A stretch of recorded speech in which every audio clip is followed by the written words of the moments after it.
பத்து பேர் வந்து எரிக்கிறாங்கன்னா ஏனே அது ஒரு காமெடி பண்ணி 4 பேர் 5 பேர் எரிக்கிறாங்க. கோயம்புத்தூர்ல 10 பேர் வந்தாங்க, திருநெல்வேலியில் 6 பேர் வந்தாங்க.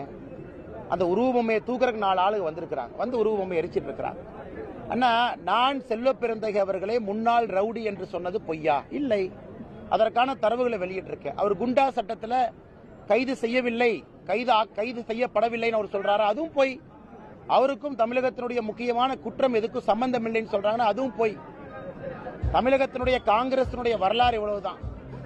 இன்னைக்கு உண்மையான காங்கிரஸ்காரங்க எல்லோருமே தொலைபேசி மூலமா நிறைய பேர் முக்கியமான தலைவர்கள் என்னை கூப்பிட்டு, அண்ணா இதை பத்தி பேசினதுக்கு ரொம்ப நன்றி, இதைத்தான் அகில இந்திய தலைமையில தொடர்ந்து சொன்னான், அவர் தலைவரா போட்டாங்க. மூத்த முக்கியமான பாரம்பரியமிக்க காங்கிரஸ் தலைவர்கள் எத்தனையோ பேரு தொலைபேசியில் எங்களை கூப்பிட்டு பேசிட்டு இருக்காங்க. எனக்கு புதிதாக இவரோடு வந்திருக்கக்கூடிய தொண்டர்கள் ஊருக்கு 6 பேர் திருவுருவ பொம்மைய கொண்டு வந்து எரிச்சிட்டு இருக்காங்க. அதெல்லாம் எரிக்கிட்டுங்கன்னா அதெல்லாம் மகிழ்ச்சி தான், சந்தோஷம் தான்.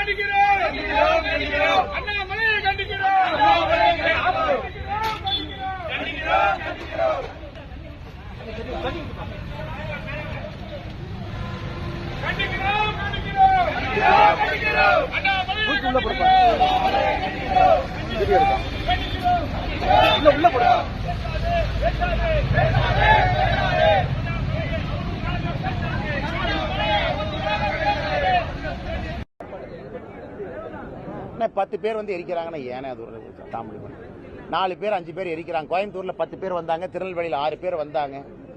அந்த உருவபொம்மையை தூக்குறதுக்கு 4 ஆளுங்க வந்திருக்கிறாங்க, வந்து உருவபொம்மையை எரிச்சிட்டு இருக்கிறாங்க.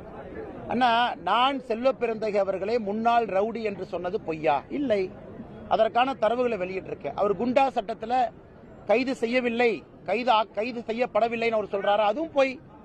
அவருக்கும் தமிழகத்தினுடைய முக்கியமான குற்றம் எதுக்கும் சம்பந்தம் இல்லைன்னு சொல்றாங்கன்னா அதுவும் பொய். தமிழகத்தினுடைய காங்கிரசினுடைய வரலாறு இவ்வளவுதான். இன்னைக்கு உண்மையான காங்கிரஸ்காரங்க எல்லோருமே தொலைபேசி மூலமா நிறைய பேர் முக்கியமான தலைவர்கள் என்னை கூப்பிட்டு, அண்ணா இதை பத்தி பேசினதுக்கு ரொம்ப நன்றி, இதைத்தான் அகில இந்திய தலைமையில தொடர்ந்து சொன்னான், அவர் தலைவரா போட்டாங்க. மூத்த முக்கியமான பாரம்பரியமிக்க காங்கிரஸ் தலைவர்கள் எத்தனையோ பேரு தொலைபேசியில் எங்களை கூப்பிட்டு பேசிட்டு இருக்காங்க. எனக்கு புதிதாக இவரோடு வந்திருக்கக்கூடிய தொண்டர்கள் ஊருக்கு 6 பேர் திருவுருவ பொம்மைய கொண்டு வந்து எரிச்சிட்டு இருக்காங்க. அதெல்லாம் எரிக்கிட்டுங்கன்னா அதெல்லாம் மகிழ்ச்சி தான், சந்தோஷம் தான்.